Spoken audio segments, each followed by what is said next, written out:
later. So tonight we'll talk about argumentation ethics. I have a lot of slides, but some of them will go very fast because they're just background in case you want to look at them later or if we need some quotes. But let's go ahead and dive right into tonight's lecture. By the way, before we start, I'm curious, who here, well, let me get to the readings page first. Don't know if I have it up there. Who here read more than the required or suggested reading and onto the more optional reading? I'm just curious how many students have actually read into the argumentation ethics literature beyond the basic stuff I recommended. Anyone? Okay, Jacob has. Jacob, curious, what did you read beyond the basic stuff?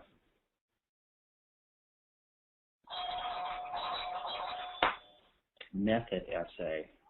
For argumentation ethics? Okay. In any case, oh, just by the way, so we'll have a short quiz for covering the first 3 weeks, which will start, I'll have it posted in a few days. I'm leaving tomorrow morning, by the way, for the Mises University, so I'll be traveling tomorrow, but I'll try to get it up in a couple days. I wanted to finish this class first before I finish the test, so I can make sure I covered only what we talked about in class. Oh, interesting, Jacob. Good, so you've read a lot. Well, maybe you can help me with some of the difficult questions in here. So the multiple choice test will be up in a few days. It's optional. Don't feel compelled to take it if you don't want to. It's not meant to make anyone feel like they're going to fail or anything. It's just a refresher on the course. It's going to be fun, test your knowledge, and to get the certificate if you like.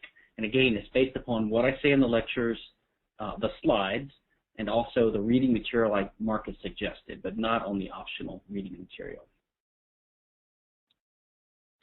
Okay, so last class we talked about various property issues, how the state arises and the nature of the state, and types of socialism. We started talking about desocialization. I don't know if we'll have time to get to that tonight. I do have some slides on it at the very end, but I doubt we'll be able to get to it very much. Anyway, the article is pretty self-explanatory in any case. Maybe we can cover it in lecture number 6 on political topics, or number 5 on economic topics. Oh, let me, well, we'll talk at the end of it about, next class will be on epistemology and methodology. Okay, so today we're going to talk about libertarian rights and argumentation ethics. By the way, I have this little mini ad for my last course because I just want to remind people I did cover some of this in that course in a more summary fashion, and some of that's included in these slides. I modified it for tonight, and there's extra stuff here too. But for anyone who took the previous course, some of this I talked about before, but I'm actually leaving out here a lot of the stuff I talked about in the libertarian legal theory course because it's not directly pertinent to Hoppe's approach. But some of this will look familiar to some of you. So tonight we're going to talk basically about 2 main questions. We're going to talk about what libertarianism is, at least in different conceptions, and then we're going to talk about the justification Hoppe provides for it. And if we have time, we can talk about some related approaches to argumentation ethics. The readings for tonight, the suggested readings, were primarily my kind of concise overview and Hoppe's article, from the economics of laissez-faire to the ethics of libertarianism, and also his justice of economic efficiency, and then his appendix, which had 4 critical replies. So that was there's a lot more out there, but that's a good sort of overview of what to read to get the flavor of this whole debate. Now, this will be a little bit elementary for everybody, so I'm going to go over this quickly because I think we probably already know this, but just to kind of get us in the right framework and to refresh us on where we're going. So let's think about what is libertarianism about. So it's a type of political theory, right, compared to other types would be Marxism, forms of leftism and socialism, conservatism, and even modern liberalism or welfare statism or social democracy. It's concerned with justice in a certain way. And if you think about the traditional classic formulation of justice by in the Institutes of Justinian, the Roman emperor who helped codify a lot of Roman law. He had said, justice is the constant and perpetual wish to render everyone his due. And the maxims of the law are these: to live honestly, to hurt no one, to give everyone his due. Now, these are nice formulations. They're a little bit circular. They circle back on each other, but because it's like defining ought is what you should do, and what you should do is what you ought to do. Some of these normative terms are kind of basic, and they feed back on each other. So we talk about political theory and justice, and we say, well, justice means giving someone his due. Say, well, what do they do? Well, most coherent way to think about it is that what you're due depends on what your property rights are. And you'll see the significance of this in a second when we talk about aggression. Now, what's different about libertarians, oh, thanks, Rick, you read Hülsmann's too, thanks. By the way, the Hülsmann article and also the Larry Seacrest article, as well as one of Hoppe's and one of mine, all arose from a seminar we did at Mises on Reinach by Adolf Reinach, who was an amazing and fascinating German thinker. He was killed, I think, in World War I. He died very young, but he was a brilliant guy. He produced some great stuff before then that was on the a priori of the civil law and on the criminal law as well. In any case, a lot of good stuff resulted from that seminar. It's on my website if anyone's interested. And that's where Guido's piece came from. They were all published in the QJAE maybe 10 years ago. In any case, we don't own the word justice, we libertarians, but we do have a particular conception of what it means. And according to that conception, so basically I think of it like this. Our conception of justice tells us what the rights we have are, and that tells us what laws there should be. So it tells you what we're due, what others owe you, which are obligations and duties, and that corresponds to your rights. So our idea is that the actual law enforced in a given society, whether there's a state or not, should conform to what we conceive of as natural law. So you can think of natural law as an ideal template of laws that should exist. So we're always aspiring or trying to make laws that do exist conform to that to be just. So you can think of that, a conception of justice informs your conception of what rights there are, and that informs your idea of what laws there should be. So this is just sort of general orientation, the framework here. Slide number 7. Now, libertarianism is sort of described in a lot of pithy sayings, examples, analogies, metaphors, aphorisms, and kind of summary or condensation statements. So, for example, Leonard Read, the founder of Fee, in a famous libertarian book in '54, said, people should be free to do anything that's peaceful. That's a pretty good summary of some of the basic normative aspects of libertarianism, but it doesn't tell you too much. Dave Bowes said, libertarianism is the view that each person has the right to live his life in any way he chooses, so long as he respects the equal rights of others. That's a pretty good, gives you the flavor of it too, but what does it mean to respect the equal rights of others? I mean, if everyone had a right to welfare, then you're respecting their equal rights, and, it only gets you so far. Ayn Rand put it a little bit colorfully in Galt's speech.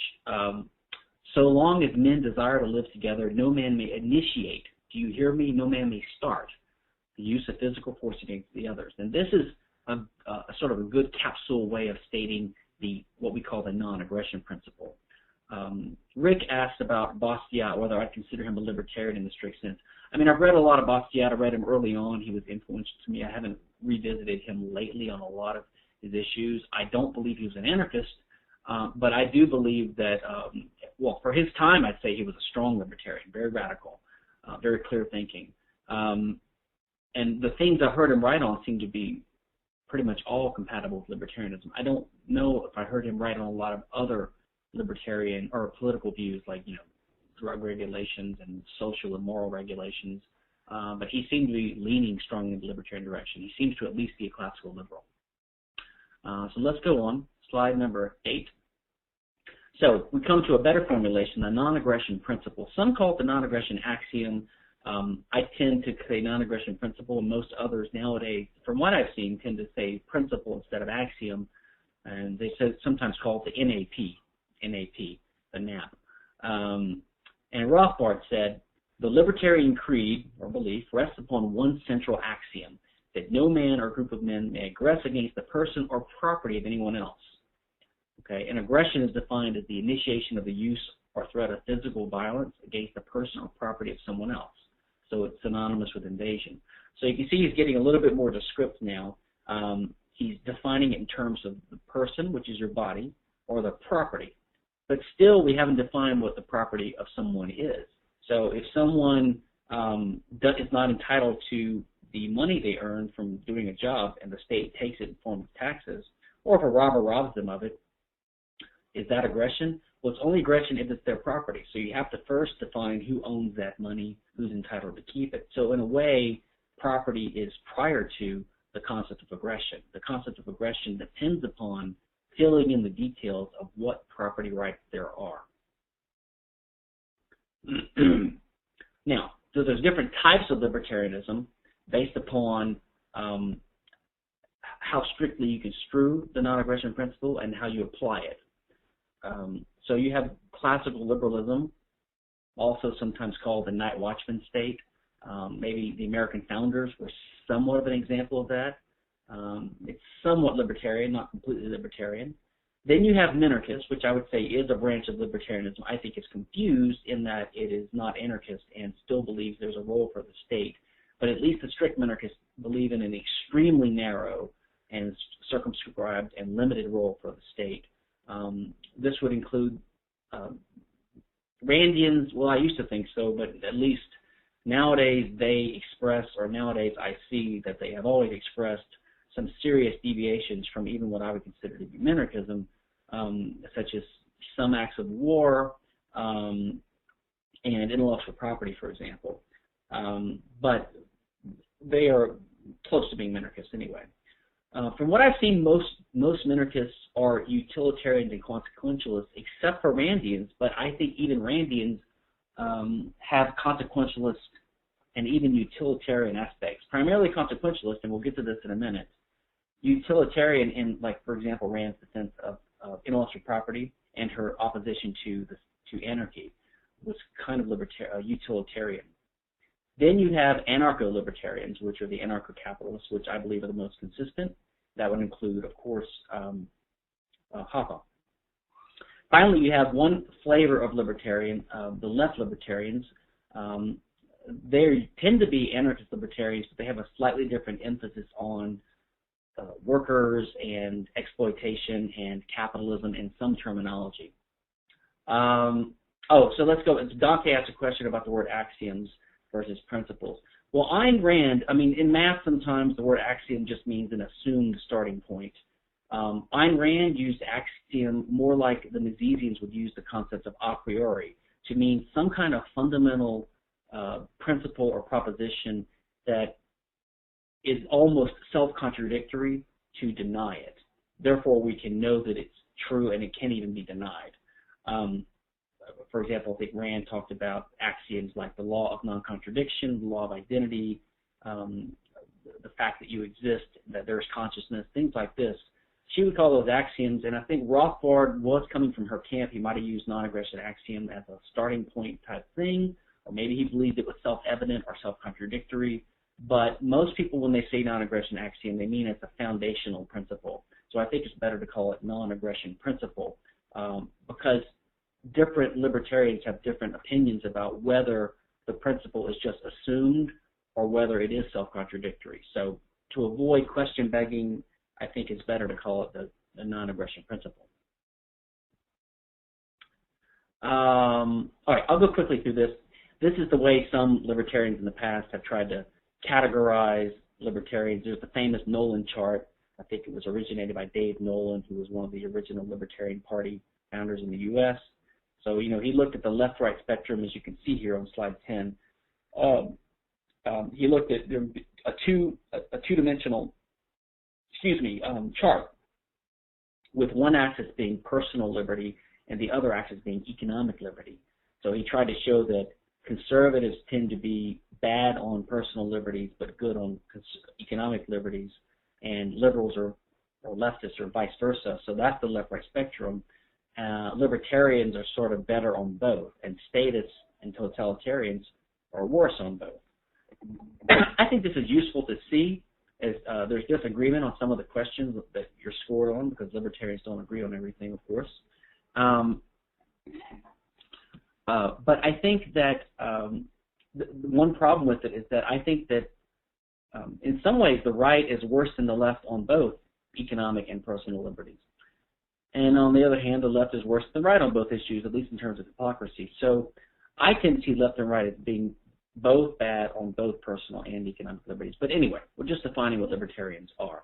The reason I'm going through this definition to look at it is because we want to look at Hoppe's justification for it. So we first set it out, then we talk about how you can justify it. First you describe what we believe, then you describe why we believe it. There's another bell curve that Tom Knapp came up with from Center for the Study of a Stateless Society. Anyway, you can agree or you can disagree or agree whether or not he's right and where the endpoints meet. I have another picture here on 12, a bigger one. He shows the classical anarchists and the anarcho-capitalists almost having this kind of looping around and having the same views. In any case, he has them as percentage of how much force you advocate. So that's another way of looking at it. Now, let's go back to, I mentioned some of this earlier in Lecture 1, what Hoppe's view is, and so is Rothbard's, when they describe what the natural situation is. So this corresponds to basically libertarian principles, and also it corresponds to what Hoppe seeks to justify in his Argumentation-ethics. So you could say that the libertarian view is a normative view. It's a view of norms, rules of social conduct, or rules of conduct, things you should follow. So that course, the libertarian normative view corresponds to the natural position Hoppe and Rothbard have identified. And if you remember, that basically corresponds to their views on ownership of bodies, the right to contract, and homesteading. I think I mentioned this before, but Hoppe talks about how we don't usually think of our bodies as a scarce good, but it is a scarce good, and it's the prototype of a scarce good for what we need property rights for.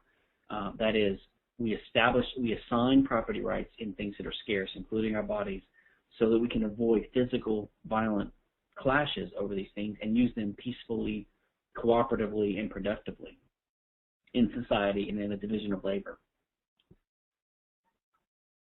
Okay, so as Hoppe says here, what is the natural position regarding the property that's implicit in the natural way of speaking about bodies? Like I say my body, you say your body, and he just states that the rule is, now this is you can think of this as the libertarian rule with respect to bodies.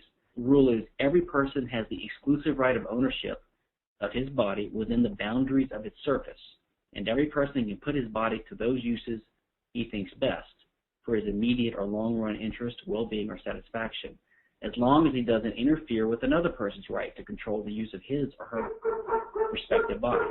Now, this is just descriptive. We're just stating what the view is and what the natural view is.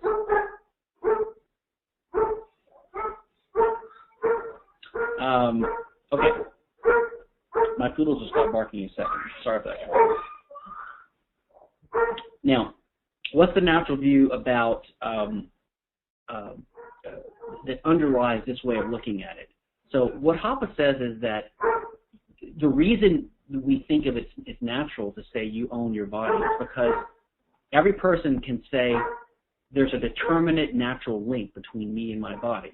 And then he looks at it as being produced, not in a sort of metaphysical sense like creating out of nothing, but in that I have basically changed it according to a plan. I'm the one who uses it.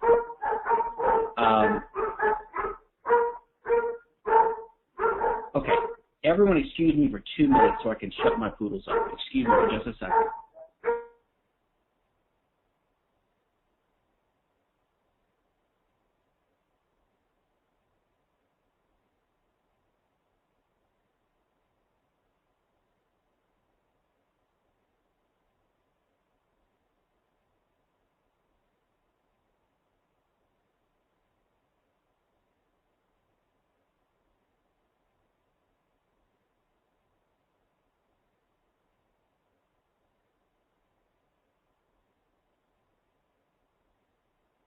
Okay, my apologies. All right. So I'm describing Hoppe's views here about why he thinks that there is what is natural about owning your body, and that is that there's a production aspect to it. And this is key to Hoppe's property theory, is that the essence of establishing a property right is to establish borders around the thing, that is to produce borderlines for things. So by using your body, you're demonstrating to the world that this determinate physical object is under your control, and they can avoid transgressing the borders of it if they want to. The borders of the bodies are clear. Okay, so let's go to slide 16. Now, there's a notion of contract. We normally think of contract, at least in the Rothbardian sense, as having to do with physical objects that we own, but the general sense of contract in this Rothbardian Hoppian sense is just the exercise, the owner's prerogative to exercise who gets to use the resource. So with respect to your body, that means you have the right, as the owner of your body, to invite or agree to other people doing something with or to your body. So you can let someone kiss you, inject drugs into your body, etc., if you choose to. And so this is sort of the prototype or the general notion of a contractual exchange. And by contrast, aggression would be using someone's body without being invited, that is, without their consent or permission. Okay, so that's what aggression is with respect to bodies. So you can see now that aggression depends upon the concept of property, saying that the owner of the body is the person that controls the body, and therefore they have the right to invite or deny permission to others to use it. Now, what about other scarce resources in the world, things other than someone's body? Basically, goods in the world. Now, this is a key point, and we'll bring it up later tonight, but Hoppe says that unlike bodies, which are never unowned, which have a natural owner always, the natural owner is the occupant of the body, you could say, or the person who controls the body, all other scarce resources can be unowned. Okay, so this does make a difference for concepts of alienability and how we ground these rights, which we'll see later. A lot of libertarians think that you justify the ownership of things and your body in the same way by saying that the first owner of it, the first user is the owner by homesteading, but you can see here that you're not really the owner of the body because you homesteaded. You're the owner because you have a direct determinate link to it, and you are the first user usually, but not with respect to your parents, but you have a special connection to it, which gives you a better claim to it than other people. Okay, but basically to appropriate things outside of your body, you think of yourself as a homesteader, that is, a person having a body that's already owned, moving in the world and using action to appropriate things that are outside of human bodies and that are currently unowned. And we call this original appropriation. Okay, and basically this is also in bordering, establishing border lines, putting up a fence, transforming the resource so that others can tell what its boundaries are and that it's claimed as owned. Okay? And again, contract with respect to external resources would again be the owner giving permission or denying permission of others to use it. Now, this is why Hoppe says a capitalist system is a social system based upon this natural position. He calls this pure capitalist. So this is just semantics at this point. Quickly, by the way, this view of contract that Hoppe uses is compatible with the Rothbard and Evers title transfer theory of contract. I have an article on it here linked on page 19, slide 19, which describes it in detail. But we don't need to go into the details here because I want to have time to cover everything else. But the basic idea is that contract is the transfer of title to own things. It's not like a promise that you make that then is binding or enforceable in the law. It's rather the transfer of title to a particular object is recognized in the law, so you can change owners of things. So that's the theory of contract. It's similar in result to the current view of contract, which is the binding promise view, but not identical. There are some differences, for example, with respect to alienability and the concept of breach of contract, etc. But that goes a little bit too far afield. But I just want to note here that Hoppe's view, which is similar to Rothbard's, is of course compatible with the Rothbard-Evers title transfer theory contract. Okay, so if we think of these notions of aggression and property with respect to political systems, so the basic Hoppian view is that we own our bodies and we have the right to appropriate or homestead and the right to contract with respect to these things that we own. That's why you can call socialist systems that basically institutionalize aggression against private property. And capitalism is the one that respects these things. Okay? So, now let's talk about what justifications there are for libertarianism. Okay? Because we're going to get to Hoppe's in a second. So we have several approaches that have been offered. The natural rights or deontological type approach, which is a more principled type approach, more classical type approach. There's a consequentialist type approach, like that of Mises. That is, and I'm going to go over these in a little bit more detail in a second. So there's the more rationalist and hypotheticalist type approaches, kind of like mine and some of the ones I survey in my article, New Rationalist Directions in Libertarian Rights Theory. There's a more utilitarian defense, which is not the same as consequentialist. Randy Barnett has a good, I think it's the introduction to his Structure of Liberty, where he explains why he believes that consequentialism is not the same as utilitarianism. Utilitarianism is more a subset of consequentialism, but not all consequentialism is utilitarian. It's not online, unfortunately. I think he does have an article on his website, randybarnett.com, about consequentialism, which talks about that a little bit too, and that one is online. So Jeremy Bentham, the law and economics movement, the whole wealth maximization approach, are kind of utilitarian. Mises was more of a consequentialist, in my view, from what I've read, like in his liberalism.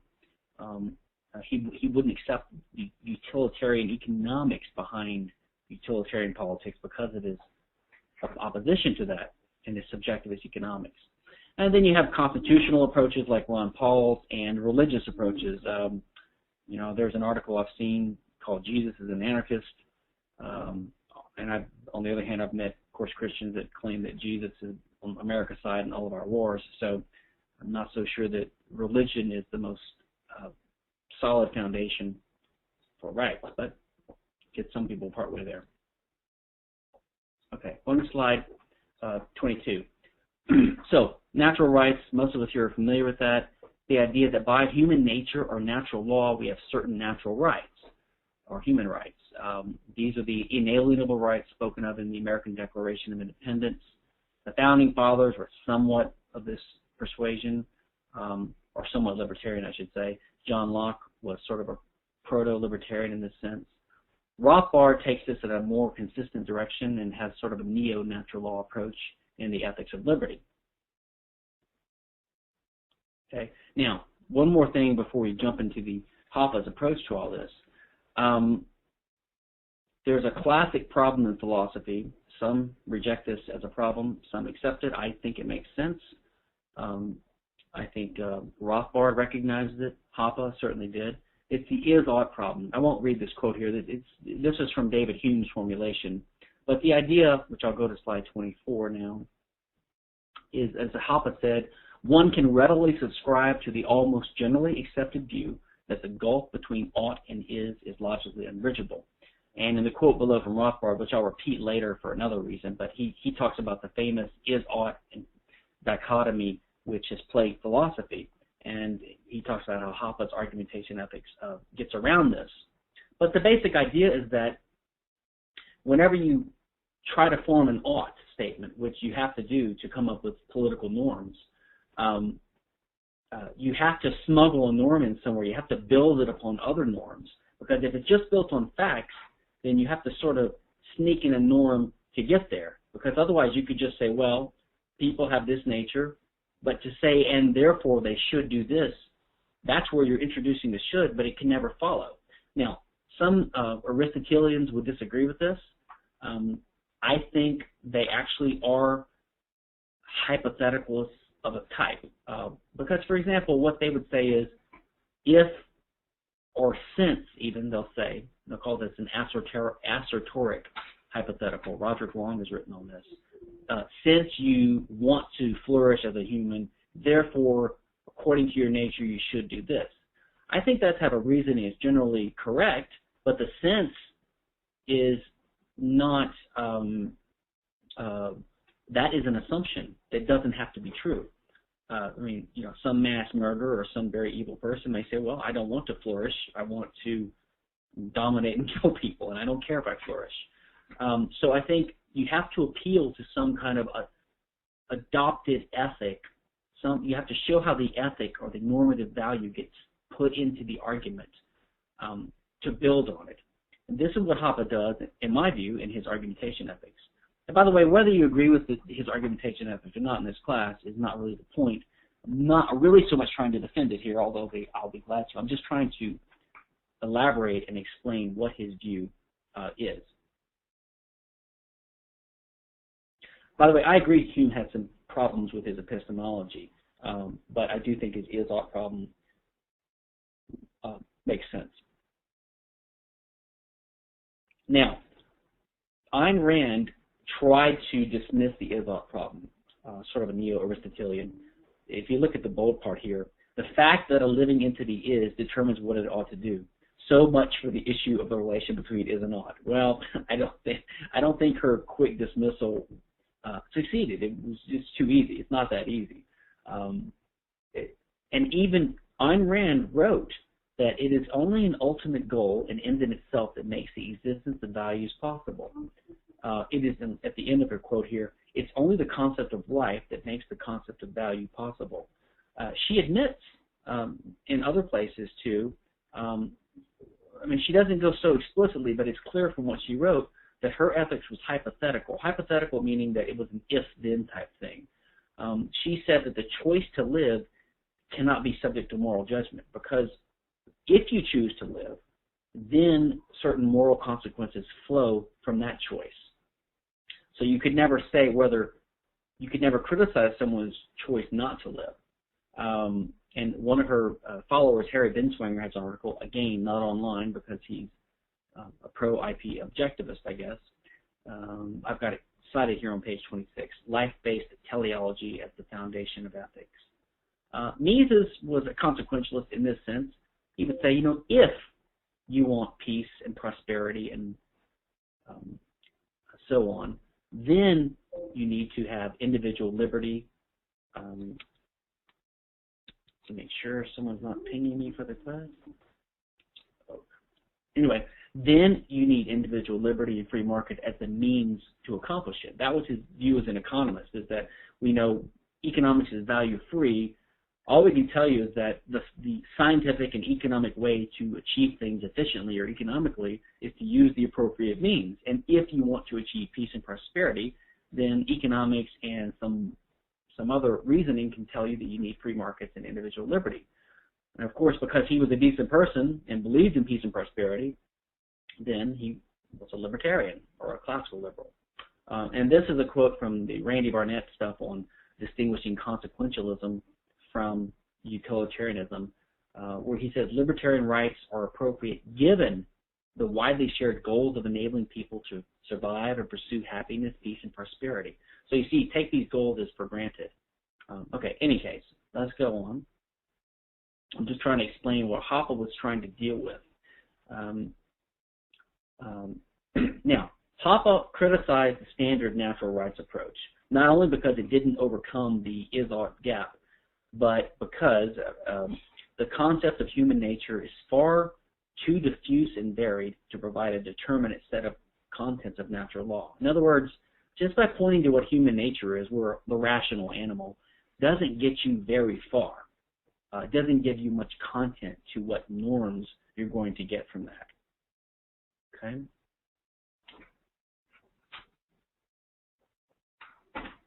I've already mentioned this consequentialism here on slide 28.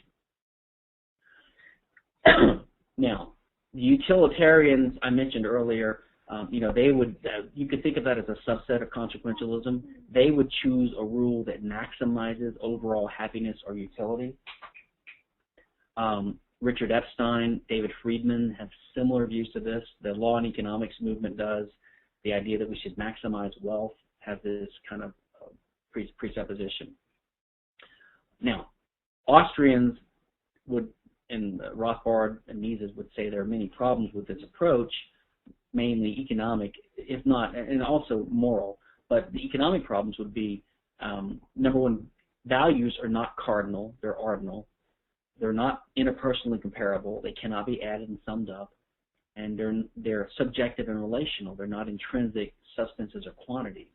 And further, even if you could add them up, it's not clear why it's moral to rob A and give his wealth to B if B gains more from it than A loses. I mean, you're still robbing from A.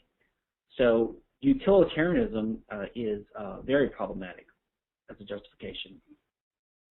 So I mentioned before, Hoppe had a sort of a neo-Kantian and rationalist upbringing in Europe, influenced by Jürgen Habermas and also another German philosopher named Karl Otto Appel, which is discussed in some of the readings. But he also had been heavily influenced in a more realistic and more liberal, in the libertarian sense, direction, and then more so by Rothbard and Mises's writings.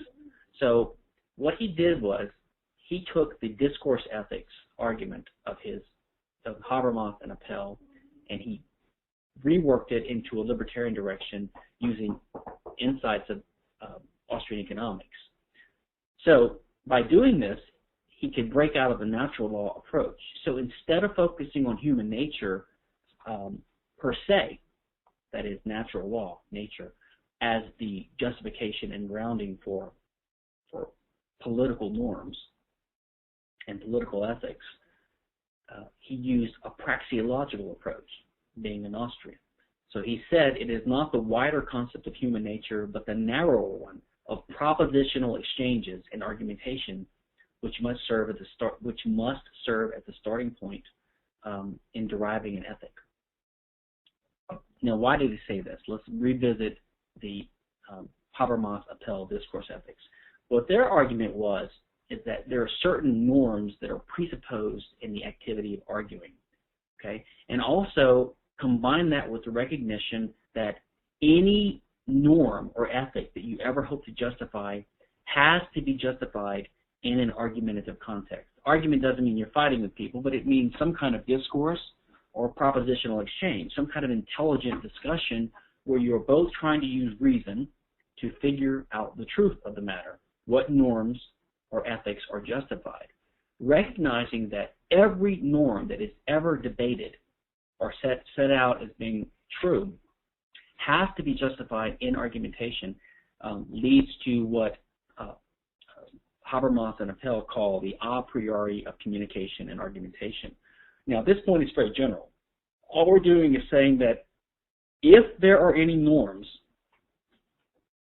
or assumptions, any kind of presuppositions that necessarily accompany the activity of argumentation itself, then that is relevant to what norms you could possibly justify within the context of argumentation. I mean, as a very simple example, you could never justify the proposition that arguing is impossible, okay? Because by arguing, you would demonstrate that it is possible. Now, that's not a normative thing, but that's an example. Now, it is true that Habermas and Appel, being good European philosophers, or soft socialists or social democrats of the European stripe, and so they had this kind of fuzzy argument that, well, kind of like democracy, a democracy is sort of like a discussion, and the presuppositions that everyone needs resources to survive, to be part of it, and to get the resources, they have to have certain basic needs provided for by the state. I mean, it's not really an airtight argument, but they were trying to use their argument to argue for mainstream political conclusions, but to show that it had a solid foundation. Hoppe took what he thought made sense in that, but he rejected, of course, their application of it.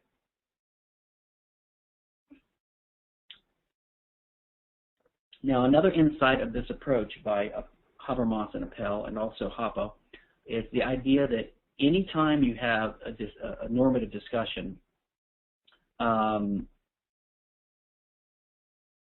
okay, well, Kevin C. asks, what if you're in different arguments? We may want to hold some questions to the end, but I'll break apart right now. I haven't had too many questions, so it's not. But yeah, I think Rick is right. By saying it, you prove you're not. I mean, if someone, this is my sort of spin on it from thinking about it for a lot of years. If someone refuses to engage in rational discourse, they refuse to try to justify anything, then they're basically are outside the realm of human reason.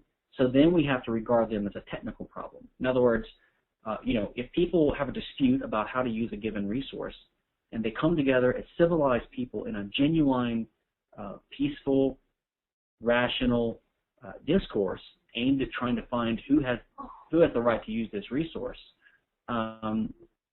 then they can try to do that. But if one person refuses and he just attempts to, then either he goes away and lets you use the resource, or he attempts to use force to control it.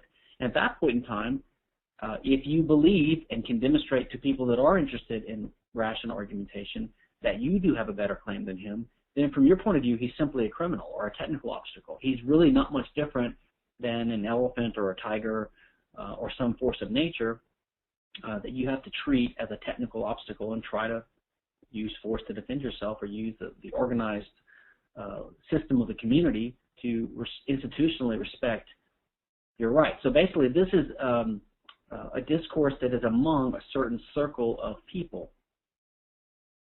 In any case, it's important to understand also that one requirement of this is one norm or one requirement of argumentation, that is universalizability. Sort of the Kantian idea of the golden rule.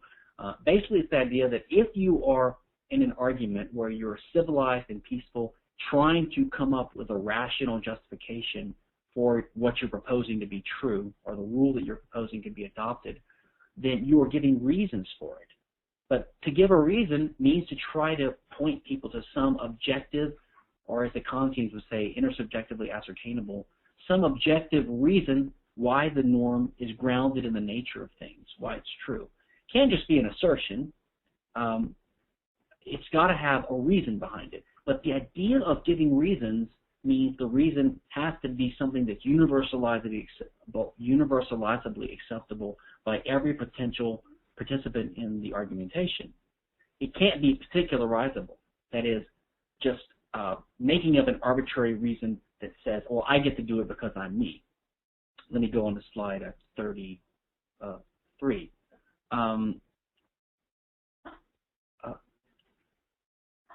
And by the way, and before we go on to particularizable, look at the middle part here. No one could deny in an argument that universalizable norms are justified, because by participating in an argument, you are already engaging in the activity of providing reasons for what you assert to be true. And as Hoppe observes, that particularistic rules of the type, I can hit you, but you're not allowed to hit me, are at the very base of all practiced forms of socialism. This is why, in essence, socialism is irrational and unjustifiable, because it violates universalizability. And the key thing to recognize here is that if you make a particularizable argument or claim in an argument, it's really the same thing as not making an argument at all. Because if I just say, I get to hit you because I'm stronger or better than you, that's really the same as giving up on trying to justify by the force of reason and resorting to real force. So it's contrary to the entire nature of argumentative justification. Okay, so we can assume that any argument someone can make has to be tested by universalizability, has to be universalizable, can't be particularizable. But as Hoppe observes, this only is a formal criteria. It's like a filter, but it doesn't filter out every norm. Like it filters out some socialist norms, but not all socialist norms. And remember, we're using socialist in Hoppe's sense of some institutional rule that aggresses against private property rights. So as an example, you could formulate a rule, anyone who drinks alcohol will be punished. And that rule is universalizable because it's generally applied to everyone. It's not particularizable, but it would still fail other tests of argumentation. So that's why Hoppe then turns to look. He says, well, other than universalizability, what other things are presupposed by the very nature of argumentation? And remember, argumentation is the activity of trying to justify with propositional exchange and reason norms that you propose to be adopted. or accepted as justified. And it turns out, according to Appel and Habermas and Hoppe, that some of the things presuppose an argument. I mean, you could say there are facts presuppose an argument. Right? The fact that there are at least two people in the world who exist, metaphysical facts like that. Even the law of contradiction could be maybe argued to be part of the logic of argumentation. But those are not normative. There are some norms adopted, presupposed as true by argumentation. And as Hoppe says, to recognize these norms, you have to call three interrelated facts to attention. Oh, Rick Legree just asked something similar to what I just mentioned, that at a basic level you have to presuppose the laws of logic and deductive principles as well as universals. Yes, I believe that's true. I think that's true too. But we want to find what norms are presupposed, because then we can hold up any proposed norm to see if it's incompatible with these norms. I mean, as a simple example, suppose you were to argue no one should ever argue. I mean, it doesn't make any sense. You're arguing that no one should argue, so you're practically contradicting yourself. So you can see already that there are some norms you could propose that are incompatible with what you are presupposing is true and justified just by virtue of engaging in argumentation. So as Hoppe says, here are the three interrelated facts. First, argumentation is not only cognitive but a practical affair. That is, we have physical real bodies that are in the world and living and sitting next to each other or somehow interacting with each other to discuss and communicate. Second, argumentation is a form of human action, and that means it implies the use of scarce resources, including your body. And third, argumentation is a conflict-free way of interacting. What do you mean by that? I mean, if you're trying to persuade me to adopt your proposition as true, there's not an implicit threat that if I don't agree with you, you're going to hit me over the head. Because if you are, you're coercing me, and it's not a genuine argument. The nature of argument is that the participants recognize that each one is trying to persuade the other by the force of reason alone, and that if you deviate from that,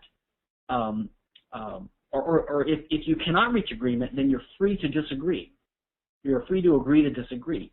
That is a norm in itself. That is a respect of each other's domain over their body, for example. Okay? So this is the essence of the Hoppian, the initial insight he has.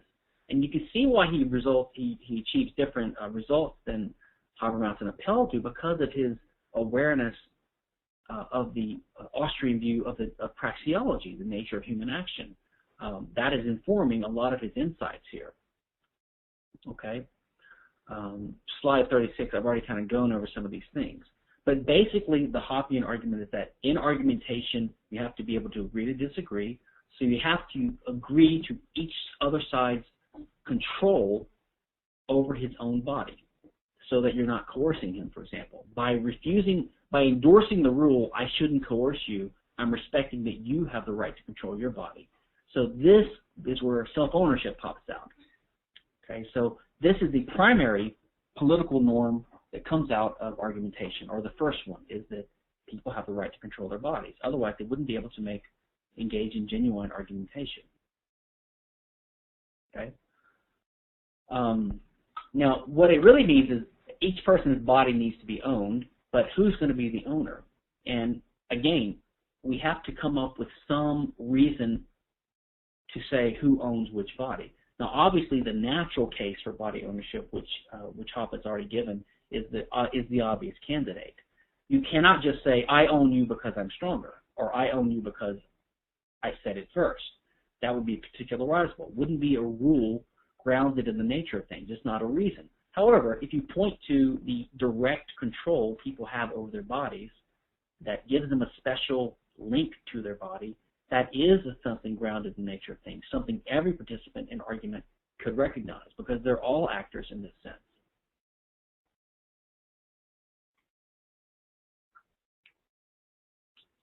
Excuse me, I'm on slide 38 now. So this is why Hoppe writes,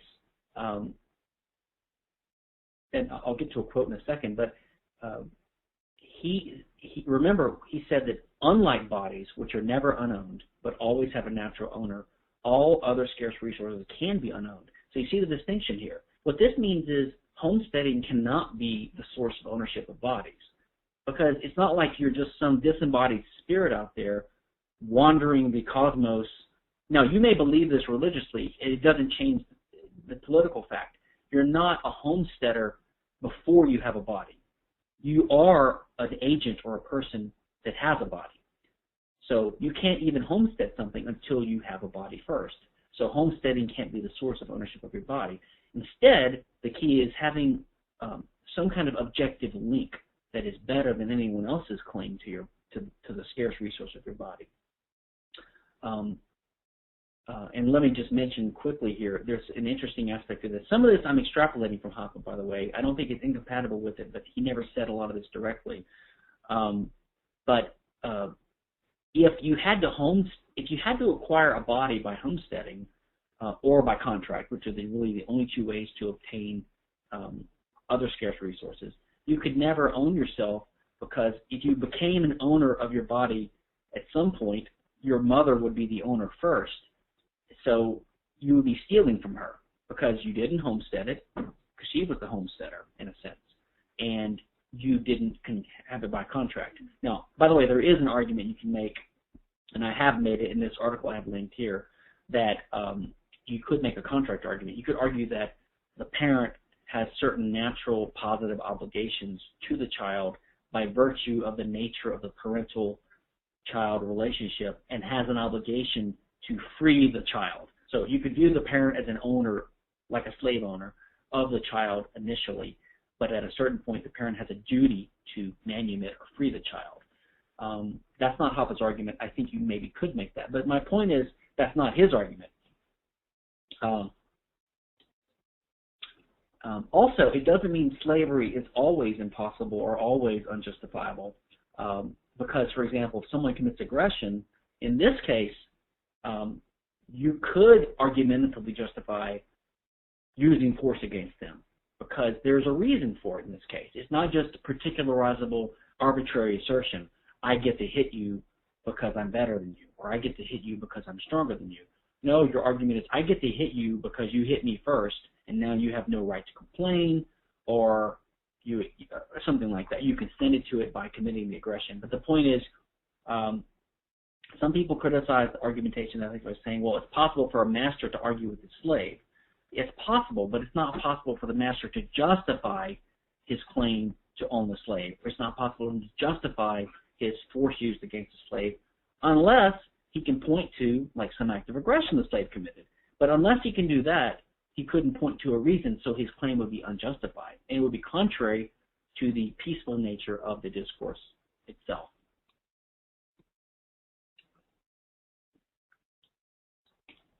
Now, that is how we get to body ownership. When we come to external resources, we go back to Hoppe's recognition that argumentation is a practical affair. We don't live on love alone, as Hoppe says, and love and air alone. We have to be able to act to even survive and to get to the argumentation or to participate. But all action employs scarce means in the world. So to be able to participate in this conflict-free interaction of argumentation, you have to use means. Those means have to be used, and either they're conflicted over or they're used peacefully. So you can see that the participants' argumentation are endorsing the rule that people should be able to use resources peacefully in order to participate in argumentation. Okay, so that means they're already agreeing that we need to come up with some property assignment scheme. And again, we come back to what should the rule be, not should there be a rule. No one can argue there should be a rule. And no one can argue it shouldn't be based upon some objective link. Otherwise, they're saying it should be arbitrary. And everyone can just say, I own that resource, and then we'd have fighting over it, because it wouldn't be one person. Because any number of people could verbally assert, I own that resource because I claim it first, or whatever. So none of these rules would serve the purpose of argumentation, which is to come up with a rule to allow conflict-free use of resources. No one in argumentation could deny that the rules have to be universalizable. No one can deny that the rules have to comply and be consistent with the peaceful, cooperative, civilized aspect of the argumentation in the first place. No one can deny that they've already accepted ownership of bodies, So they've already accepted the implicit idea that the best link to this thing is the one that should decide the question of who gets to use that thing.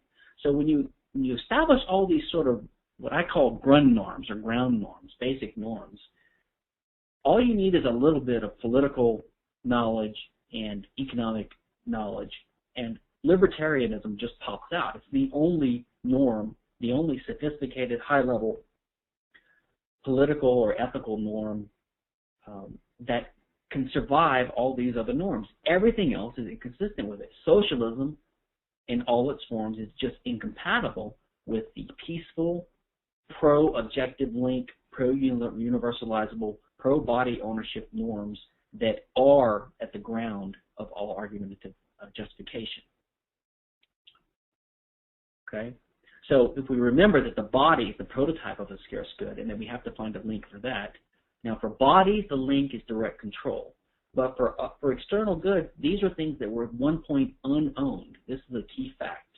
Because they're unowned, and because argumentative participants have to endorse the value of people being able to productively use the resources in the world, that's what it means to act, then they cannot object to someone at some point practically homesteading or appropriating these goods out of the wilderness.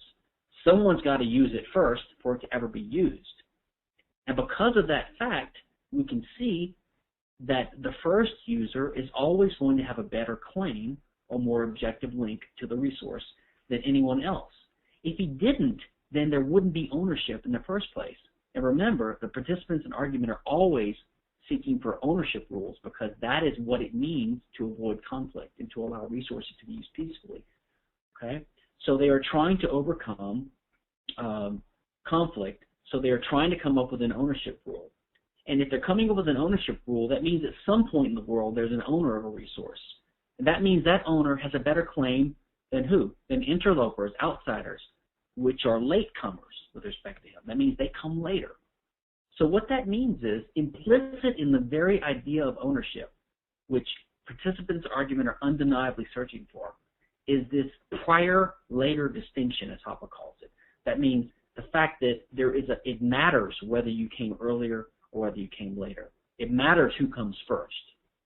In other words, it's implicit in the idea of ownership that the person owning the resource now has a better claim than someone else later.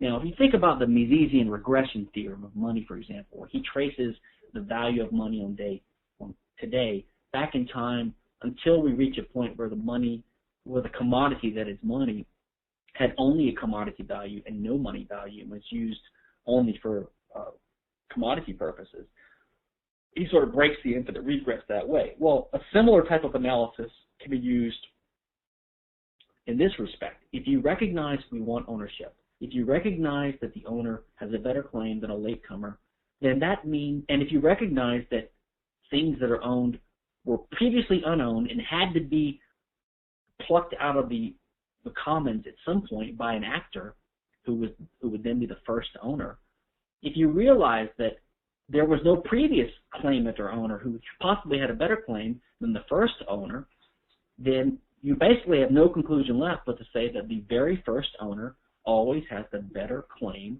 to property. That is the libertarian rule. Now, there's some exceptions to this. He wouldn't have a better claim than someone he contractually gave it to. By contractually giving your property to the second person, now the second person has a better claim. He has a better claim with respect to the world because with respect to the world, he has an earlier use than them. With respect to the first guy, he's got a better claim because he can point to the agreement, the act of contractual exchange. So that's not a particularizable reason. That's a reason grounded in the nature of things, in the contractual power of the original owner to use his will to alienate title, etc. And also another exception, again, would be if you're a criminal. If you commit an act of crime or a tort and you damage someone, then that person might be able to claim your property as some kind of compensation. But again, his reason wouldn't be particularizable. It wouldn't be arbitrary. It would be based upon the nature of things. It'd be based upon the nature of aggression, the non-aggression principle that's already come out of this, and the fact of the crime or the tort. I know I'm going fast here, but there's a lot here. And we're almost done, so we're making good time. And I can answer questions at the end. So let's go a little bit farther here. I've already talked about the stuff here on page 42. Now, what's interesting, and it shouldn't be surprising, remember Hoppe had the strong influence from Kantianism, or at least a realistic form of Kantianism and rationalism, and Habermas and Appel in Europe, but was strongly and most powerfully influenced by Mises and Rothbard. And Rothbard, remember, had a sort of neo-Aristotelian approach. Rothbard's approach also was somewhat similar to Ayn Rand's. And remember, Rand would deny any Kantian influence. Rand would deny that her ethics is hypothetical, although I've shown that it sort of is. That hers is like Hoppe's. It's an if-then thing. I call Hoppe's approach if-then because that's the context of the argumentation. If you participate in argumentation, you demonstrate that you're a civilized person, let's say. If you adopt these norms that are part of argumentation, then you can't deny the implications of these norms, the higher level political or ethical implications of these norms. And again, that's similar to Rand's approach. If you want to live as a man, then you must follow certain rules that are compatible with man's nature. So it's no surprise that Rothbard's approach would be seen by Hoppe as having some similarity to his. Now, I'll kind of read parts of this here. What Hoppe wrote was, this defense of private property, that is his argumentation ethics, is essentially also Rothbard's. In spite of his formal allegiance to the natural right tradition, in Rothbard's most crucial argument in defense of private property, he chooses the same starting point, or argumentation, but also gives a justification by means of a priori reasoning, almost identical to the one just developed. And so he quotes Rothbard here. This is from Ethics of Liberty. Here's what Rothbard said. Now, any person participating in any sort of discussion, including one on values, is by virtue of so participating alive and affirming life. You can see the Randian influence here, because she talked about choosing to live. If he were really opposed to life, he would have no business continuing to be alive. Hence, the supposed opponent of life is affirming it in the process of discussion. And this is the part that's like Hoppe, discussion. And hence, the preservation and furtherance of one's own life takes on the status of an incontestable axiom. Now, he's using axiom like Rand did, and I mentioned earlier that's similar to the a priori type of proposition of Misesianism. So you see the similarity that Hoppe saw here. And another comment I'll make here, what I'll do is in about 5 minutes I'll try to take a break, and then we can have questions after that. Hoppe also said, look, I criticize natural rights, and I'm not saying that you couldn't view my approach as a natural law or natural rights approach in a sense, because he's appealing to the nature of man, but he's appealing to his nature as an arguer, right, as a rational, justifying being, not just his nature as a rational man, but his nature as a justifying person, people who engage in discussion and discourse to justify. So he's talking about that aspect of our nature to ground and root what he views as natural rights. Now, so given what I've just said about Rothbard and Hoppe's view that Rothbard's ethics was sort of a proto-version of what he did, Rothbard, it's not a surprise that Rothbard jumped wholeheartedly onto the argumentation ethics bandwagon. In this Liberty Symposium where Hoppe sort of came out, Rothbard wrote, in a dazzling breakthrough for political philosophy in general and libertarianism in particular, he's managed to transcend the famous is-ought or fact-value dichotomy that has plagued philosophy since the days of the scholastics and that had brought modern libertarianism into a tiresome deadlock. Not only that, Hoppe has managed to establish the case for anarcho-capitalist Lockean rights in an unprecedentedly hardcore manner, one that makes my own natural law, natural rights position seem almost wimpy in comparison. Now, I think he's being a bit too self-deprecating here, but I think it's important and it's interesting at least to note how impressed Rothbard was by this approach. I can give a quick sort of anecdotal story here about my own evolution on these lines. In 1988, I was in my first year of law school, and I was already strongly libertarian and about to be anarchist, or probably already was. But I remember vividly in 1988, that is when the symposium in Liberty magazine came out, that when Hoppe sort of burst onto the scene. He had sort of been talking about this at some seminars from 86 or 87 on, getting excitement, but he really came out in 88 with the first.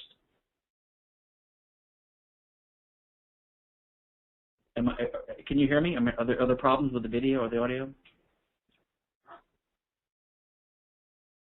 Any problem? Can anyone hear me?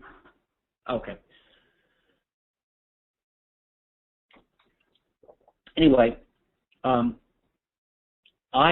read that Liberty Symposium, and it just struck me as just finally, the most brilliant approach. I mean, I've been fascinated with it ever since.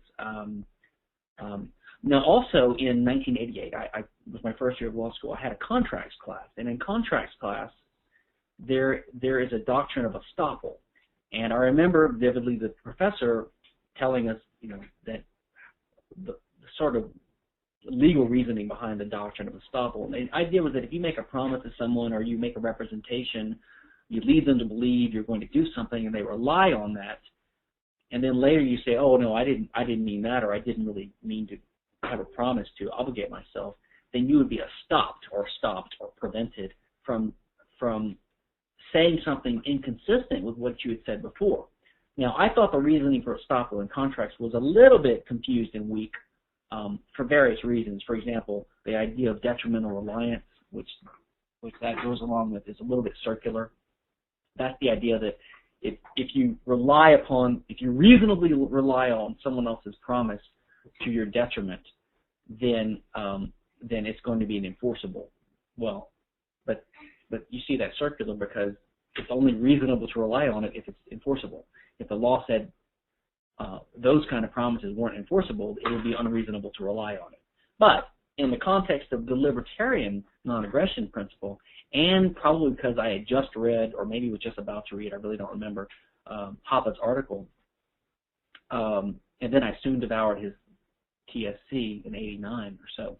In any case, it struck me as the perfect way to envision the non-aggression principle itself, because there's a perfect symmetry about the non-aggression principle, right?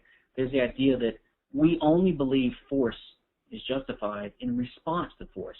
Now, of course, this is in the context of a theory of property rights. As I said, the idea of force or aggression is a dependent concept, but still, in the basic sense of force against bodies, they collapse into each other. Aggression means hitting someone's body without their consent.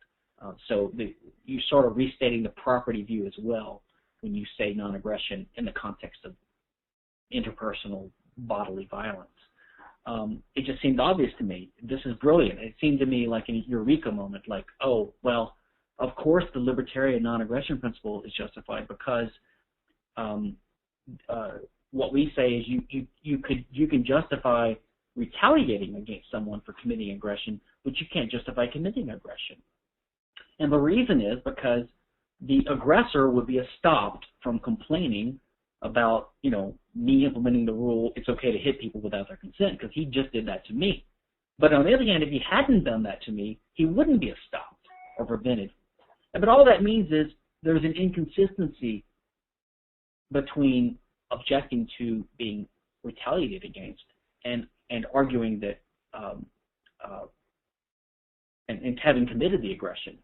So you cannot justify your earlier act of aggression. So this is really compatible with and similar to the argumentative idea, the argumentation ethics idea of having to have consistency in your arguments and having to have universalizable reasons instead of socialistic or particularizable reasons. I had some other detail here. I was going to end here if I had to, so this is why I have my notes for the next class, which will be on epistemology and methodology. And I have here the readings which I suggest and some additional optional readings as well. I've got several slides after this which you guys are free to pore over and look at the links after the class. I assumed I would not have time to finish all this now, but I think I've got the basics of it down. So it's 7:10 p.m. Central Time. Why don't we take a 6-minute break and come back at 16 past the hour, and we'll do some Q&A if anyone has any. It's both cognitive and practical. I think that's actually true. Hoppe actually has some comments somewhere sprinkled in all these writings where he says that argumentation or discourse even counts discourse with yourself. I think what he means there is you're hypothetically reasoning out something, trying to imagine ways to justify.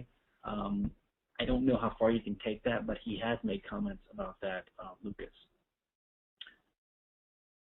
Oh, Jacob says, why does argumentation imply universalization? Could you elaborate on that? That's a good question. That's one of the things that has fascinated me for a long time. I think it's simply because you're giving reasons. In other words, you just have to distinguish between giving reasons and not giving reasons. In other words, just saying something arbitrary and irrelevant or actually using force to dominate the other person. If you're giving reasons, then that means something. It means you're trying to come up with something that can appeal to all the participants. Now, there's some comments in Hoppe which are, I think, drawn from the Kantian tradition where he talks about universalizability. And by the way, there's whole books written on universalizability. It's a very sticky, complicated thing if you look into it too deeply. But I think the essence of it is that Hoppe needs is the sort of brick in his wall of building this edifice is pretty simple and obvious. It's basically the idea of giving a reason. Giving a reason means giving something that you can, is objectively grounded in the nature of things. And objectively grounded means everyone you're addressing can see that. It's an arbitrary thing.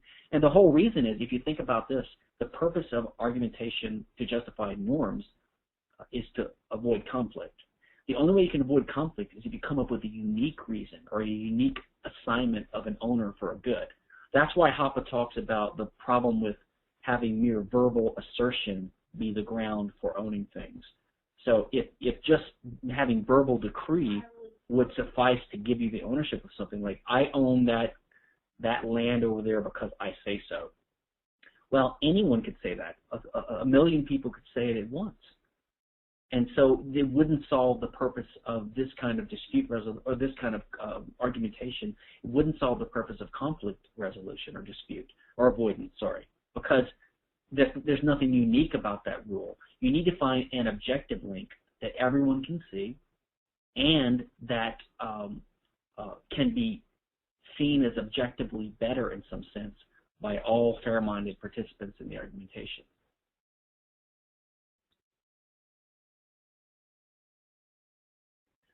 Lucas says, doesn't it go back to Aristotelian logic? You have to concede certain universals when you engage in arguing basic logic. I agree completely. So, for example, that's why I always say when I'm sort of summarizing it in a more casual way that the idea is that if you agree with the basic goals of argumentation, which is to allow people to survive, to allow people to have peaceful discussion, to allow people to act in the world, to allow people to employ means, to allow these means to be used peacefully, which means conflict-free, which means you need to assign an owner. If you agree in coming up with reasons for things, if you agree in this kind of discourse, this kind of propositional exchange, then of course you have to agree with the basic laws of logic. You have to agree with the law of contradiction, because that's where the idea of consistency would come from. If you say, yes, I agree with you that you have the better claim to that resource, I agree that by participating in discourse, conflict is a good thing, conflict avoidance is a good thing, I agree that your claim is better, I agree your arguments are better, I agree that the logical implication of that is that all socialist norms are unjustifiable, and yet I'm still in favor of socialism. I mean, it's just not consistent. It's self-contradictory. So, of course, the basic laws of logic are presupposed along with the universalizability in any propositional exchange. That's what the use of reason is. Dante, I think that maybe like Rand's explanation that some humans are kind of savages who contradict themselves, but if they're civilized enough, they'll have to respect these rules. Yeah, that's how I view it. I view it as, we haven't grown up as a species yet, but to the extent people want to engage in this kind of civilized exchange and discourse, they cannot help but conclude that any non-libertarian ethic is unjustified. The entire point of Hoppe's sort of thought experiment here is to show that you could never justify aggression. It's that simple. And the reason is justifying is got to be done as part of argumentation. But argumentation is a non-aggressive activity, so you can't justify aggression. He's not saying you can't be a socialist. He's not saying you can't be contradictory. He's not saying you couldn't be a criminal. He's simply saying it could never be justified. Literally, it could not be justified because justification is argumentative. In other words, most people don't recognize that subtle point, and that's why they say things like might makes right, right? What they're saying there is that force is justification. They're saying it doesn't need an argument. Well, of course, they're confusing the concept of justification there. If I hit you over the head or if I kill you, it doesn't justify my having done it. It doesn't prove that it was justified or right. It just means I got away with it. Jacobs asked, while the argumentation ethic provides an argument against physical aggression, does it provide any argument against fraud? Okay, so the way I look at that is the argumentation ethic basically establishes the fundamental idea of assigning property rights in accordance with these objective links. So in the case of the body, it's self-ownership. In the case of other things, the Lockean idea of homesteading or original appropriation. And it's sort of a corollary is the idea that someone who uses force to violate that is demonstrating that they're not part of the civilized order. They're not respecting these norms. And they provide a reason or an exception to treat them differently than other people who haven't agreed to be respectful of other people's property rights. So they can be treated as technical problems or as outcasts or outlaws or enemies, basically, right? So it's just a straightforward implication of that fraud, if you view fraud as a species of theft, not just dishonesty, but fraud basically is when two parties are engaging in an exchange, and one of the parties is giving, say, his money to the seller, conditioned upon certain conditions. See, as the owner of the money, he has the right to place conditions on that. He has the right to say, the title to my money passes to you only if and when you give me those apples. And the word apples has a meaning, and the seller knows what it means. Has a certain determinate meaning. So that's a condition of the transfer. So if the seller pawns off rotten apples or poisoned apples to the guy, then the seller knows he's not satisfying the condition. So the title to the money never transfers. And yet the seller is taking possession of that money and maybe spending it. So basically he's in knowing possession of someone else's property. The property title never transferred to him because the condition was never satisfied because of the deception. So fraud is simply a way of causing there to be an unsuccessful transfer of title, which leads to an act of conversion or theft, really, by the seller. So I view fraud as just a case of theft by trick or a case of uninformed consent. And so that's just a natural consequence of the interplay of these property assignment rules that come out of argumentation ethics itself. Rick Legrady asks, doesn't the negation of the underlying foundations of argumentation undermine the laws of logic and what it means to be human? People cannot avoid them even if they say they don't believe them. I think that's a fair statement. I do agree with that. I do. Dante says, in a practical sense, the 300-pound man can rape a young girl anytime he wants, and the girl needs guns. Well, the word can has a special meaning here. Yeah, he can. It's possible to violate rights. It's possible to not care about justifying your actions. And it's possible to commit an action that could not be justified argumentatively, like that. So argumentation ethics only establishes what rights we have. But establishing what rights we have just shows a normative truth. It doesn't, rights are not self-enforcing in any system. People can violate rights. Injustice is possible. Crime is possible. So, of course, now, as a practical matter, I do believe that understanding and promulgating and persuading people of right and wrong and of rights can have strategic or practical value. In some cases, you can persuade people to leave you alone and respect your rights. And I think actually that's what happens in society. Most people privately respect others' rights. They're not consistent about it because they vote contrary to that, but they do it basically. So I think as a practical matter, this type of argumentative framework, this type of normative and rights framework is used to persuade the members of a certain community of what types of laws are justified. And then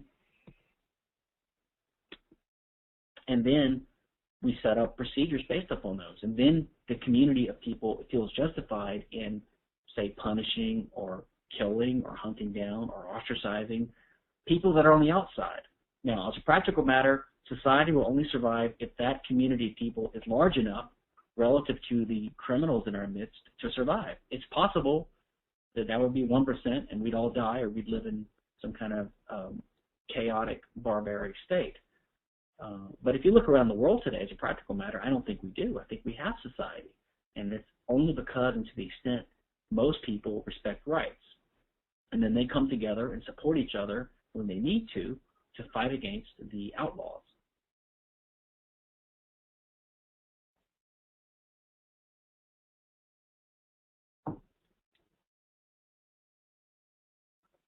Any other questions?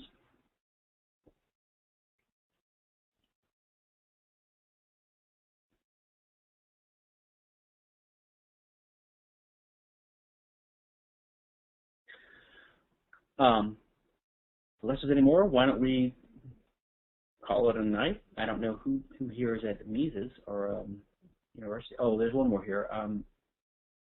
Okay, this is just a comment by Dante. Yeah, I agree with that comment, Dante, about guns and states with power. Hoppe has a comment about how states that are economically more liberal internally tend to be more aggressive externally, and the reason is because they have more wealth produced by the free market internally. Of course, America is the classic example, and that gives the state, which parasites off of the economy, more weapons than other states, so it's able to dominate them. So it's sort of a paradoxical thing.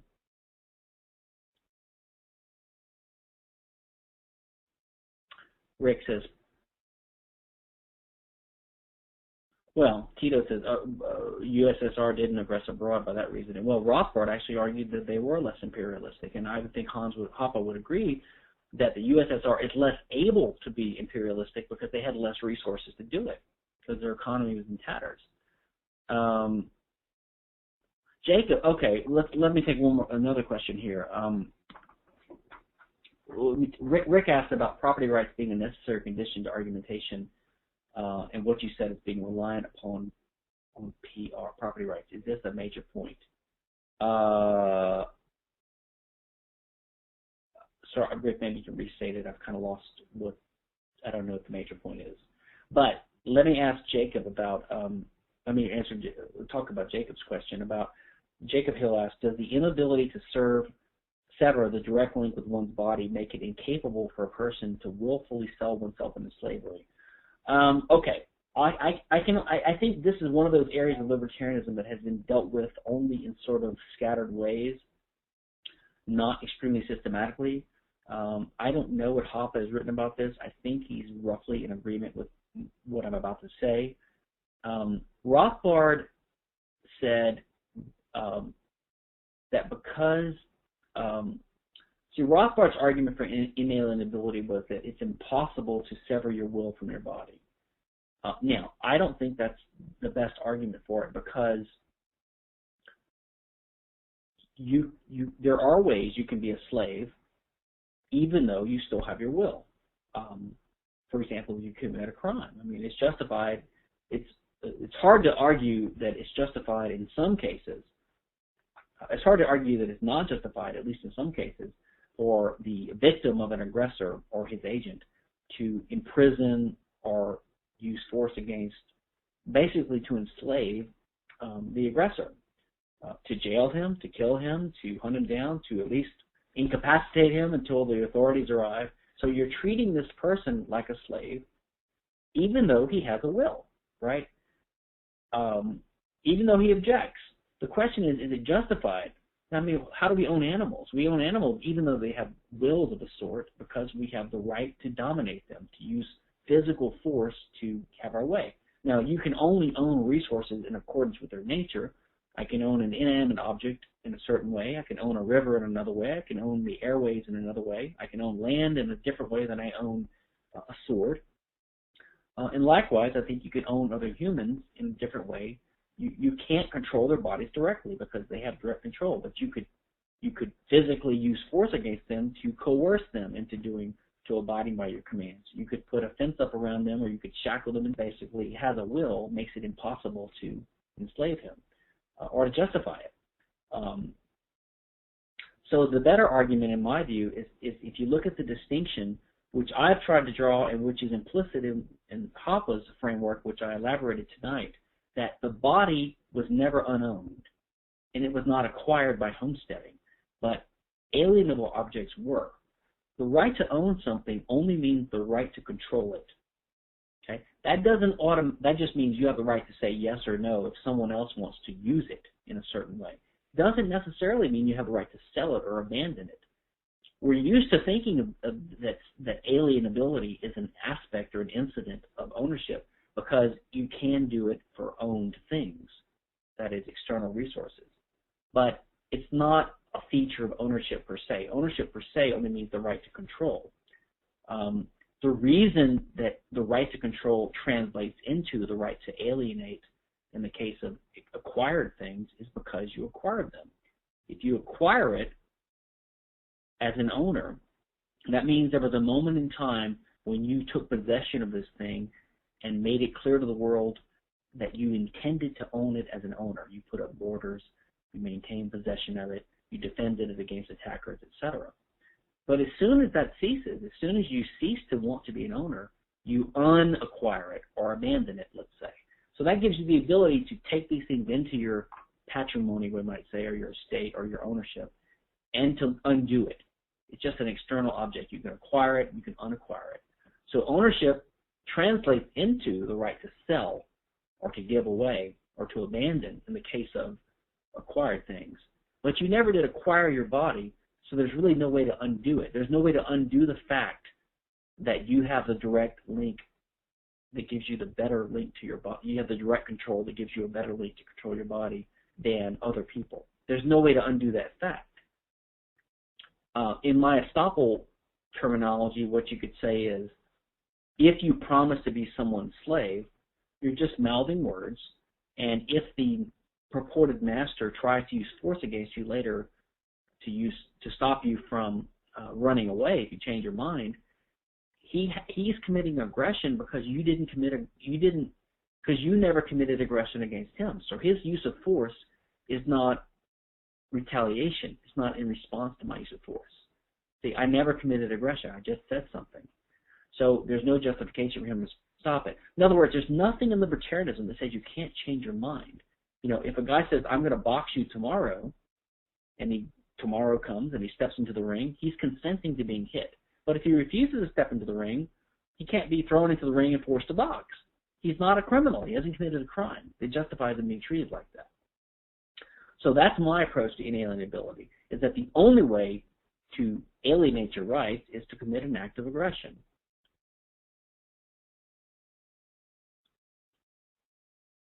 I've written on this in 2 or 3 articles on my website. Just search for the word inalienability on my publications page.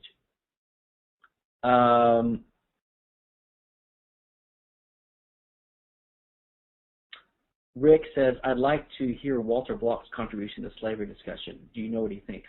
Yeah, I'm pretty sure what Walter thinks. So Walter says, well, ownership means you can sell something. And you agree we're self-owners, right? So you can sell yourself. I mean, that's it. That's his argument. So I think where he's being tripped up is he is assuming that ownership includes the right to sell.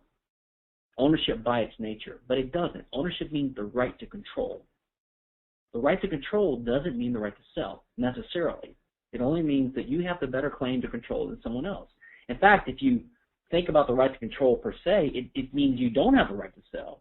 It means that your rights, you always have the right to say who controls this resource with respect to others because you're the owner. But as I said, in the case of an acquired good, you can abandon it, and that gives you the right to get rid of that ability to have the better claim because you've now abandoned your ownership of it by selling it or whatever. But there's just no way to do it with something you didn't acquire with your body.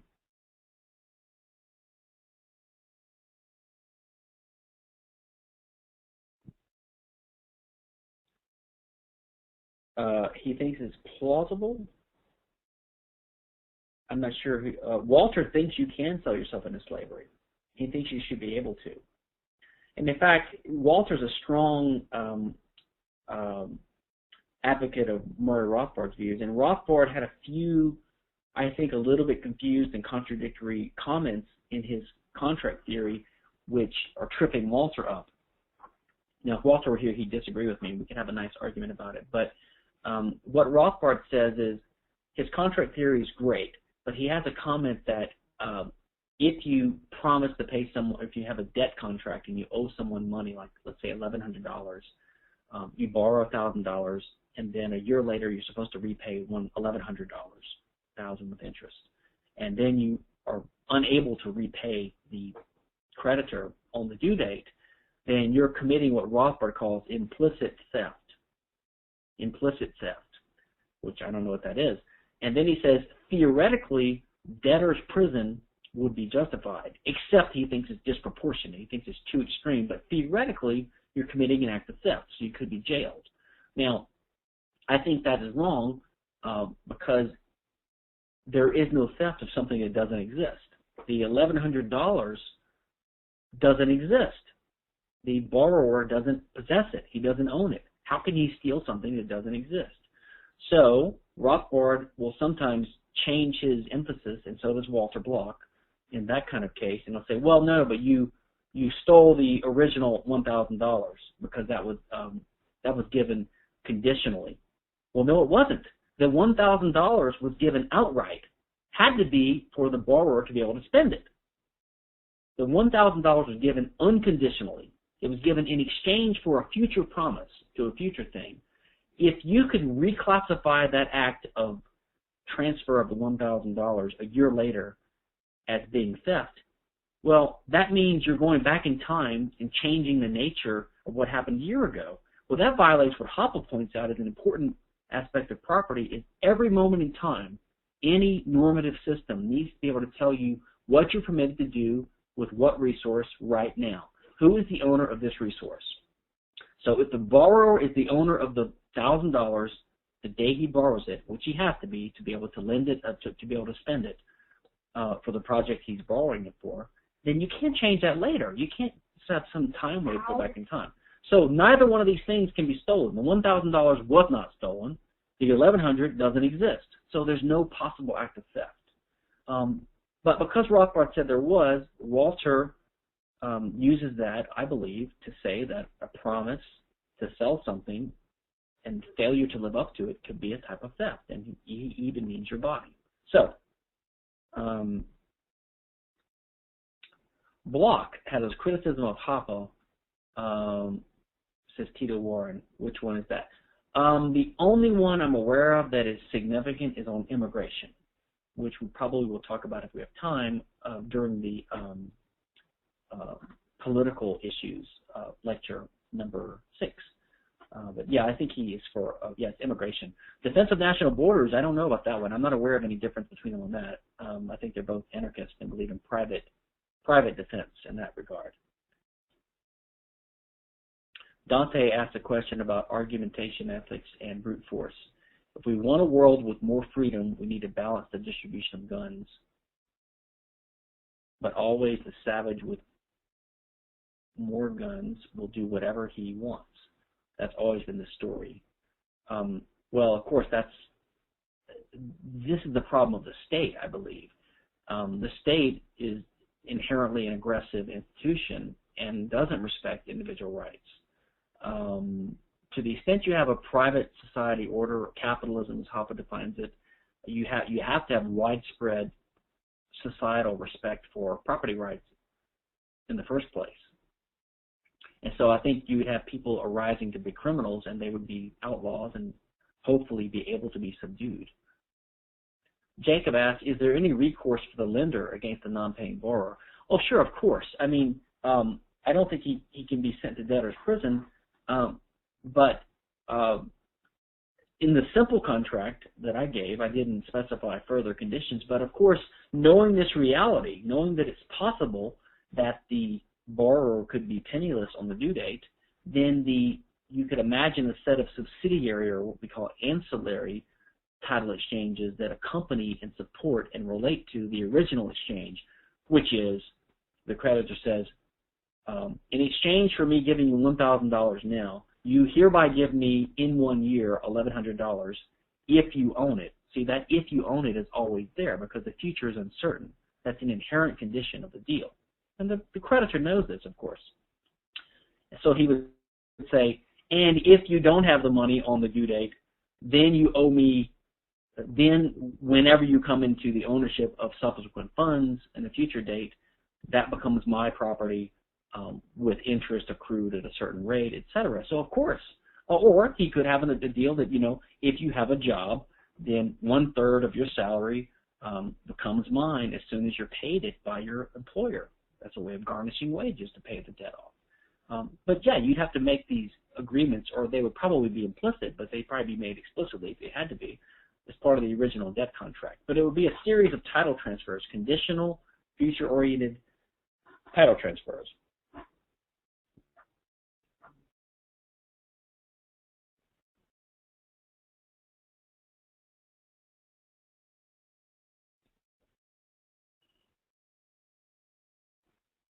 Oh, Andre says, you meant defense of national borders from immigrants. Well, we will talk about the immigration issue in Lecture 6, but what Hoppe has pointed out with respect to immigration, in my view, is that in a statist world, there are costs to people because of the state's role, costs from immigration that would not exist otherwise. And I think he's right about that. He calls it forced integration and other effects. But he explicitly says that he does not favor the federal government, say in the U.S., enforcing this, and he favors evolving it down to the states and then the cities and the towns, and ultimately down to the individual, which is the anarchist view. Lucas says, Hemang Khanna's got to go. Thank you very much, Hemang. I won't go much longer, so people that have to leave early don't miss much. It's 25 past the end, so let's go a couple minutes more at the most. Lucas says, isn't it impossible to have rights and be considered property? Selling oneself into slavery would be an invalid contract because there's no legitimate property involved in the transaction. Well, I mean, that is another argument I've heard. Another argument I've heard is that if you become someone's slave, you would have to obey an order to commit aggression, and that's illegitimate. I don't think those are the best arguments against voluntary slavery contracts. I do think your body is property, and if you could sell that somehow, then that would be a valid contract. I just think the problem is what I said before, that to be a slave means the master has the right to use force. But the right to use force is only legitimate if it's response to aggression. It's not legitimate if it's not response to aggression. And the slave, by saying, I promise to be your slave, hasn't committed any aggression. I'm not so sure if that's the best argument, although it's on the side of the right answer, but that's not my approach.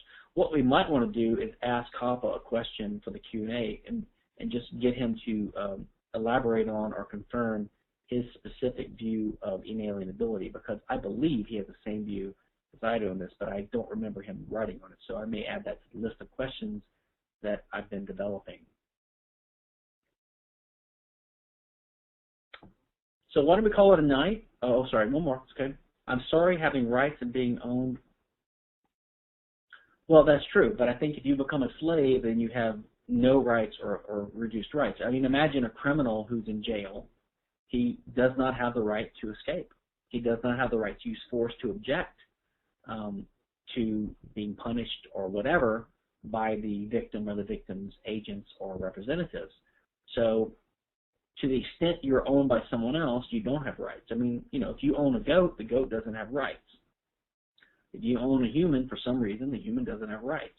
So it's not impossible. This is sort of a variant of the Rothbard idea that it's impossible to alienate your will. I don't think it's relevant that it's impossible to alienate your will. I don't think it's impossible to have less rights. If and to the extent you are someone else's property, you have less rights. The right is the right to control that body, that scarce resource. So the question is, who owns it? Is someone else the owner, or are you the owner? And it's logically possible for someone else to be the owner, as we see in the case of criminals. The question is it justified? And I think it's just not justified by making a promise or a statement. Lucas, in a free market for criminal defense, there would still be no coercion. It would all be contractual. Well, that's a different argument. Contractual punishment? Well, we'll talk about that in one of the lectures, too, about Hoppe's view about the anarchist world. But there's a lot of debate among libertarians about whether physical punishment, even if it's theoretically justified, would be resorted to on a systematic, institutionalized basis in a free society. I tend to believe that a restitution and ostracism system would be what would emerge for various reasons. It's cheaper, it works better for everyone, etc. Danny, yeah, you're right. Block does make the argument about the child. I've heard that before. I just don't think it's a good argument.